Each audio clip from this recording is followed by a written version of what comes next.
തൊട്ടതെല്ലാം പൊന്നാക്കിയ യുവതാരമാണ് നിവിൻ പോളി. പ്രേമം ഹിറ്റായതോടെ മലയാളികൾക്ക് പുറമെ തമിഴരുടെയും പ്രിയ താരമാണ് നിവിൻ. ഇപ്പോൾ കേൾക്കുന്നത് നിവിൻ പോളി നായകനായി എത്തുന്ന ചിത്രത്തിൽ തമിഴ് സൂപ്പർ താരം ചിയാൻ വിക്രം വില്ലനാകുന്നുവെന്നാണ്. ചിത്രം ഒരുക്കുന്നതാകട്ടെ തമിഴ് സൂപ്പർ സംവിധായകൻ ഗൗതം മേനോനും. തമിഴ് മാധ്യമങ്ങളാണ് ഇത്തരത്തിൽ വാർത്തകൾ പുറത്തുവിട്ടിരിക്കുന്നത്. എന്നാൽ താരങ്ങളോ സംവിധായകനോ ഇതുവരെ പ്രതികരിച്ചിട്ടില്ല. ഇത് സംബന്ധിച്ച് ഇരുവരുമായി ചർച്ച നടത്തിയെന്നാണ് വാർത്തകൾ വരുന്നത്. ചിത്രം തമിഴിലാണോ മലയാളത്തിലാണോ പുറത്തിറങ്ങുക എന്ന് വ്യക്തമല്ല.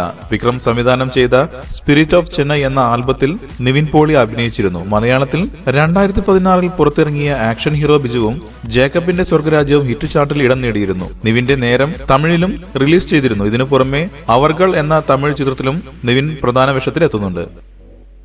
കൂടുതൽ സിനിമാ വാർത്തകൾക്കും വിശേഷങ്ങൾക്കും ഇപ്പോൾ തന്നെ സബ്സ്ക്രൈബ് ചെയ്യൂ മലയാളം ക്രിയേഷൻസ്.